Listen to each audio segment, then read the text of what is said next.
You are watching the National News Desk, America's News Now.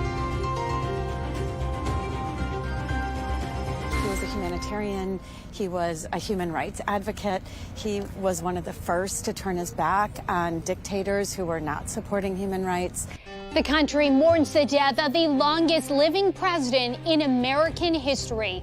The latest announcements on plans to honor the life of former President Jimmy Carter. Then a tragedy in South Korea. Why investigators are struggling to understand the cause of a deadly plane crash. And later, a new prediction for how much you'll be paying at the pump next year and the factors that could drastically change that.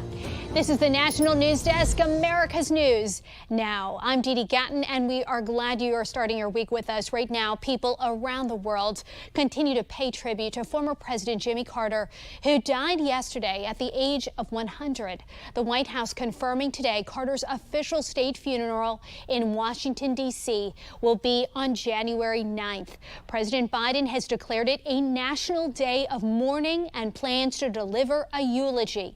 Carter will lie in state in the U.S. Capitol Rotunda for public viewing from January 7th to January 9th. That was just announced by leaders in Congress. There will be public events in Atlanta and a private burial in Carter's hometown of Plains, Georgia.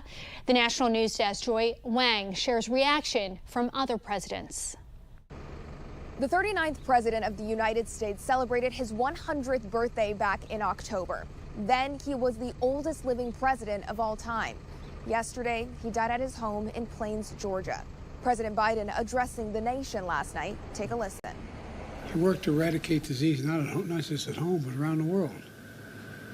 He forged peace, advanced civil rights, human rights, promoted free and fair elections around the world. He built housing for the homeless with his own hands. And his compassion and moral clarity lifted people up and changed lives and saved lives all over the globe.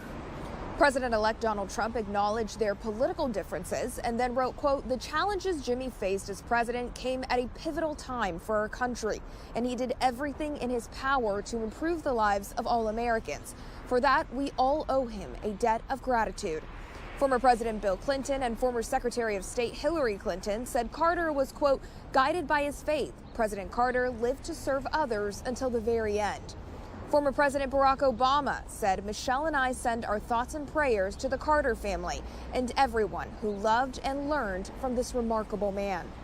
President Carter was awarded the Presidential Medal of Honor in 1999 and the Nobel Peace Prize in 2002. Here's how he said he hoped to be remembered. I'd say maybe peace and human rights. I kept the country at peace for 4 years and promoted peace for other people like Egypt and Israel and opened up new avenues of commerce and trade between us and China and that sort of things. And we've been champions of human rights. So I think those two things are the ones that I hope to be remembered. President Carter will lie in repose at the Georgia State Capitol and then the U.S. Capitol, followed by a service at Washington's National Cathedral. In Northwest, Joy Wang, back to you. Joy, thank you. And foreign leaders are reacting to Carter's death, with Pope Francis praising his, quote, deep Christian faith and commitment to human rights, peace, and the poor. Georgia natives in Plains reflected on his legacy. You know, I grew up in Albany, which is 35 minutes from here. And when I think of Albany, you think about, you know, a small town. Well, Plains is way smaller than Albany is. And the fact that this man made such a name for himself and did so many amazing things in the world. Like I said, you know, I told my kids, it doesn't matter where you come from, you can be president. You can do anything you want. I would talk politics, especially with President Carter. With Rosalynn, it was more listening than talking. You could agree with him 100% on politics, but if you weren't a good person, he really didn't have much use for you. The New York Stock Exchange and NASDAQ will shut down on January 9th in honor of Carter. They observed a moment of silence this morning. U.S. stock markets traditionally close following the death of a president. South Korean officials say they're struggling to figure out what caused yesterday's deadly plane crash. 179 people died and 2 survived the crash at an airport about 180 miles south of Seoul. Investigators say they performed safety inspections on all Boeing 737-800 aircraft that the South Korea's airlines used that day. They'll also review safety standards for Jeju Air, the budget airline operating the plane. According to an aviation expert, the 737-800 has a record as one of the safest planes. So the fact that this has occurred when everything seems to be in order is very disturbing, and we're really looking forward to seeing what we can learn from this horrific accident. The expert says the airline has an impeccable record. A former Delta Airlines pilot says the 737-800 is a different class of aircraft than the 737 jetliner, connected to deadly crashes in 2018 and 2019. People across New York are rallying for justice for Robert Brooks, an inmate who died on December 10th after he was beaten at Marcy Correctional Facility in Oneida County. The officials said 13 of the corrections officers involved are now suspended without pay, and 1 has resigned. Because this is a capital district problem, right? Yes. Albany, Schenectady, Troy, Saratoga. We're in Schenectady in January. MLK Day is coming up, and we're going to reclaim it. Officials from the New York Attorney General's office investigating Brooks's death. And President-elect Trump is still liable for sexual abuse as the federal appeals court upheld a jury's decision today. Last year, Trump was found guilty of sexually abusing columnist E. Jean Carroll in a dressing room in the 90s and ordered to pay $5 million for defaming her when she came forward. Trump denies any wrongdoing. Trump was also ordered to pay over $83 million for continuing to deny Carroll's story. He's appealing that verdict. Winning the House GOP's top spot is shaping up to be a tough battle for Speaker Mike Johnson. He can only afford to lose 1 vote among Republicans ahead of Friday's vote. Some representatives in his party are holding back their support. Booting Johnson could delay certifying Trump's electoral win. Some House Republicans are warning against a pitched battle. The fact is that these folks are playing with fire, and if they think they're somehow going to get a more conservative speaker, they're kidding themselves.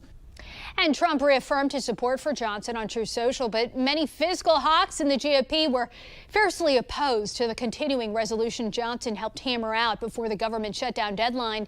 It ultimately failed after opposition from Elon Musk and Trump. Democrats continue to try and diagnose what went wrong in 2024 as the year winds down and President Joe Biden's time in office comes to an end. The National News Desk, Matt Galko, reports on some of the regrets some of the party have, including the president himself after a disastrous electoral year. New reporting from the Washington Post says President Joe Biden and those closest to him believe he should have stayed in the presidential race. The Post report, citing anonymous sources, said Biden and these aides have told people in recent days that he could have defeated Trump. It was a head-scratching comment to some people diagnosing what went wrong for Democrats in 2024. We read in the Washington Post that his advisors are saying that he regrets that he dropped out of the race. That he thinks he could have beaten Trump. A Wall Street Journal report from earlier this month indicated Biden's inner circle shielded him from scrutiny as he was acting in a more limited capacity than was previously let on. The White House denied Biden had declined. Recently, the president has seemingly admitted the landscape of American politics has changed and he and the Democrats haven't kept up, especially in the media, a place where Donald Trump has thrived. Everything's changing, but the biggest change taking place is the press. Not bad, they're still good people, but where do people get their news? Some recent focus groups paint a grim picture for Democrats as the party heads into 2025 without the White House or either chamber in Congress. Polling from Navigator Research casts the party as weak and overly focused on diversity and elites. Teamsters Union President Sean O'Brien seemed to boost the elitist perception when he shared a story about a meeting with Vice President Kamala Harris during her unsuccessful bid for president. So, you're there trying to get our support. And her declaration on the way out was, I'm going to win with you or without you. It was insane behavior, which at that point in time, I knew she was going to lose. And some Democrats around the country are even openly wondering if the party brand is toxic, and they're mulling over life as an independent. Looking at Dan Osborne's Senate bid as an independent in Nebraska for inspiration, where he mounted a significant challenge to incumbent Republican Deb Fischer before coming up short. Listening to everything that you just said, Matt, everything that I've read sounds pretty bleak in the party. Is anyone optimistic? Well, Hawaii Democratic Senator Brian Schatz has a slightly different view here. While saying the problems in the party need to be addressed, he recently told Politico the door swings both ways in Washington, and that Republicans could end up overplaying their hand while Democrats try and regroup. Matt Gelko reporting live from Washington, D.C. tonight. Thank you so much. 5 people are now charged in the death of former One Direction star Liam Payne. 3 are charged with negligent homicide, and 2 with supplying drugs. Payne, age 31, fell to his death from a hotel balcony in Argentina in October. Traces of alcohol, cocaine, and an antidepressant were found in his system. Those charged include hotel employees and Payne's representative. Coming up, millions of Americans are facing dangerous fire weather conditions tonight, the state's most at risk. Then, many people swear they get sick more often on vacation. The science that backs that up. Then, the action now being taken to remove the toxic ingredients found in school lunches across the country. We'll be right back.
As we come back on the air right now, nearly 7 million people are under red flag warnings. If you take a look at the map behind me, as parts of the southern high plains and the Big Bend face critical fire weather conditions. Eastern New Mexico, the Texas-Oklahoma Panhandle, and western Texas are at highest risk. Some areas in Colorado, Kansas, California, they are also facing dangerous conditions right now. This comes as 4 people are dead from severe weather in the south over the weekend.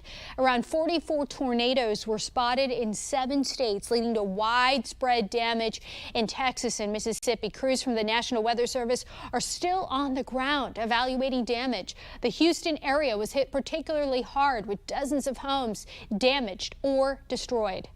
Watching TV. Next thing I know, I'm on the side. Somebody from next door is pulling me out with it. They put a ladder up on top, pulled me through my door. The U.S. is sending another $6 billion in assistance to Ukraine as it fends off Russia's invasion. The funds are coming from U.S. stockpiles in the final aid package of President Biden's term. Biden is trying to serve as much aid as possible to the war-torn country before President-elect Trump takes over. Trump says he'll end the war when he takes the oath, sparking concerns from Democrats and some Republicans that Ukraine will be hung out to dry. The Ukraine situation is still extremely serious. We need to be with Ukraine. It's the front line of defense for democracy. And Trump has said the U.S. is giving too much to Ukraine, and European allies should bear more of the financial burden. To a health alert, if you've been sick during the holiday season on your time off, could be due to what's called leisure illness. Medical reporter Liz Bonas shares how it can up the odds you'll catch what's going on. Hey there, everybody. It's not a true illness in medical terms, but researchers say leisure sickness is real. It's a cluster of things that come together that often make you sick when you take time off. Well, part of it may be the psychological letdown that happens when you take time off and travel. NIH studies show about 3% of us get sick with these time off symptoms. The worst part? A lot of these illnesses last, 10, 14 plus days. And so we have folks that are recovering over several weeks. Dr. Thomas Lamar is the medical director of infectious diseases at Ohio's Christ Hospital. He says right now leisure sickness symptoms are a collection of what's going around, including headaches, acute fatigue, nausea, vomiting, and cold and flu symptoms. It may also be due to a change in routine while you're off and simple exposure to others. For example, the CDC says right now norovirus is surging.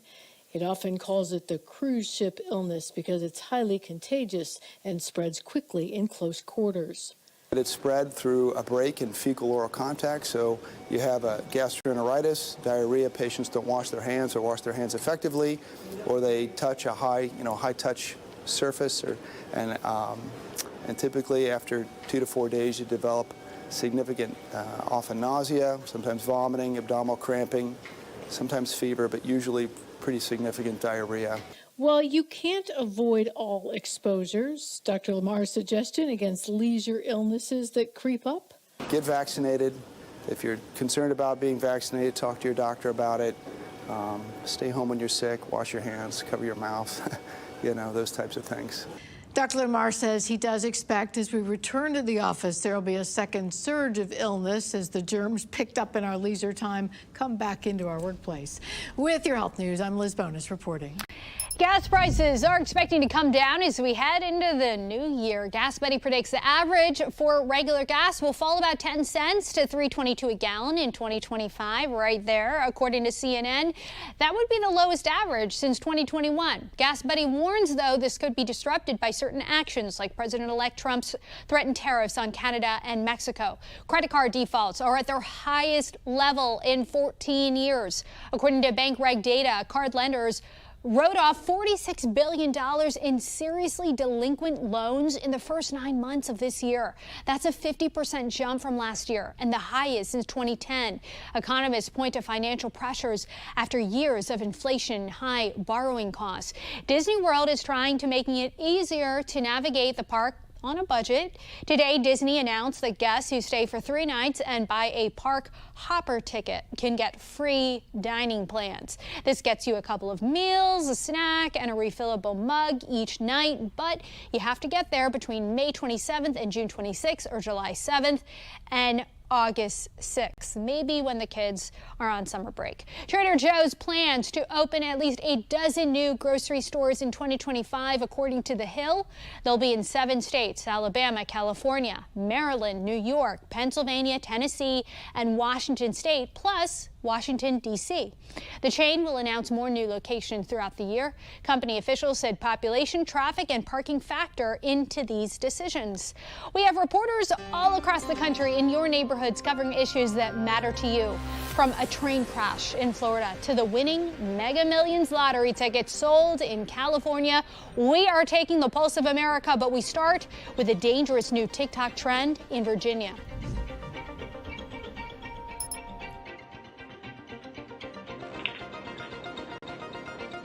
This is a destructive new TikTok trend,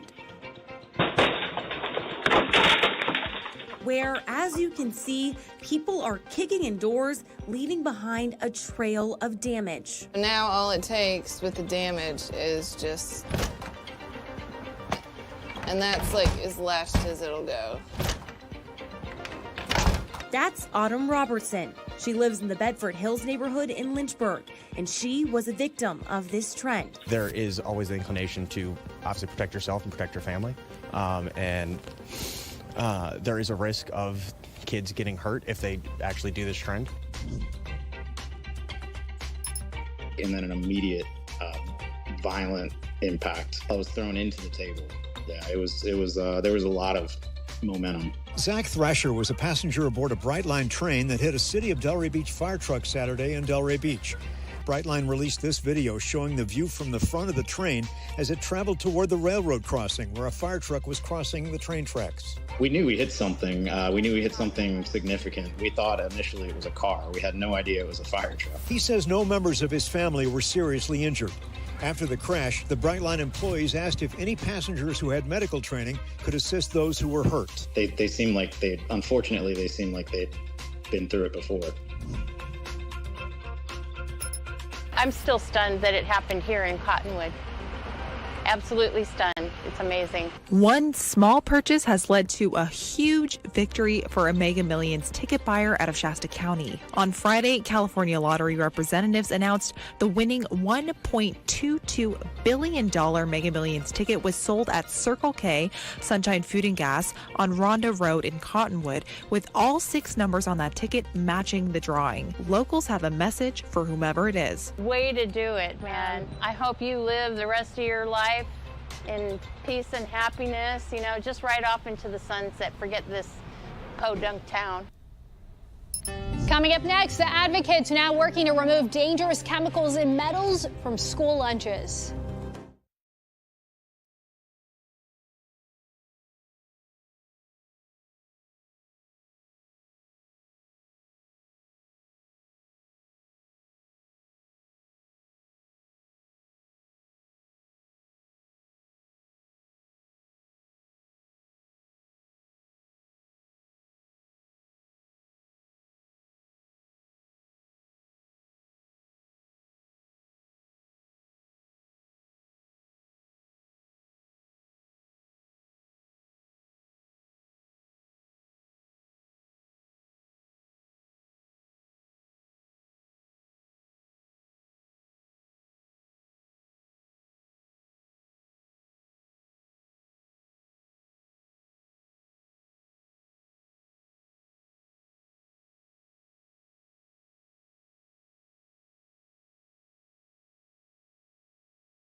This fall, Spotlight on America released exclusive test results showing what's really in school lunches, from pesticides to heavy metals, harmful toxins that could impact developing children. And now our reporting is getting traction in Congress, where a key senator is planning to take action. National investigative correspondent Lisa Fletcher reports. U.S. Senator John Fetterman can't believe we're even having a conversation about the safety of school lunches. I would never be okay with a school lunch that I wouldn't feed to my own children. We should all demand that. Families across America rely on school lunches to nourish their children. In fact, 30 million kids a day depend on them. But there's a blind spot that we uncovered when we sent school lunches to a testing lab. We found dozens of pesticides, glyphosate, heavy metals, arsenic 6 times higher than what the FDA allows in apple juice. It's crazy, and this is what I'm saying. Pure food should be the baseline, and that's an important conversation. One that was launched by U.S. Senator Cory Booker, who introduced groundbreaking legislation this fall to address dangerous additives, chemicals, pesticides, and heavy metals in school lunches. I think it is more of a crisis than most Americans can even begin to realize. Senator Fetterman has joined Booker as a co-sponsor of the bill as Washington braces for a shift in power. But Fetterman says on this topic, there's no room for a change in priorities. And with Robert Kennedy Jr., the frontrunner for Secretary of Health and Human Services, Fetterman sees opportunity rather than opposition. We have an issue and a problem, and I hope Mr. Kennedy could see your report and just realize, like, hey, you've got people of the other party that are eager. I'm inviting him, hey, we can work together on that. And there is no doubt a lot to work on. Simple school lunches, things like pizza and salad, contained unseen, largely unregulated toxins that have been tied to developmental delays, liver disease, even cancer. Our school lunch tests revealed alarming amounts of harmful pesticides, as many as 38 in one lunch. 23 just on 1 cup of strawberries. Lead, a toxic metal that has no safe level, was detected in every one of our samples. Glyphosate, the world's most used herbicide, commonly recognized as the product Roundup, which is facing litigation over health effects, was also found in every one of our samples. Addressing the problem means confronting the industry alliances that often divide lawmakers. Sometimes people want to talk about the shiny things. What really can matter more is like the kinds of things that's part of our kids' lives for 5 days a week for 12 years during education. I'm grateful to be a part of this dialogue. Fetterman is adding to his longstanding fight to make sure all kids have access to school lunches, free of charge, free of stigma, and now free of toxins. And I promise you, I'm going to activate my network to promote this and to have this. And my dream or my ideal would be that the new administration and the people that are going to be part of this conversation want to take it as seriously as we have. For Spotlight on America, I'm Lisa Fletcher. Up next here, a holiday surprise on ice. The Hollywood star spreading Christmas cheer as only he can.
So Buddy the Elf made an appearance at the LA Kings game against the Philadelphia Flyers in Los Angeles. Let me step aside. Here you go. Here he is. Doesn't look as happy as he was in the movie, but actor and comedian Will Ferrell did show up in full costume as the character he played in the 2003 classic Elf. Fans spotted Ferrell in the stands with his wife and their youngest son, who were dressed normally. Buddy the Elf was jolly and energetic in the movie, but yesterday, clearly, Ferrell had a comically grumpy demeanor, pretending to smoke a cigarette as he watched the game. And that's going to do it for us for this edition of the National News Desk. We invite you to join us for some more coverage on America's top stories tonight. I'm Dee Dee Gatton. Thanks for watching.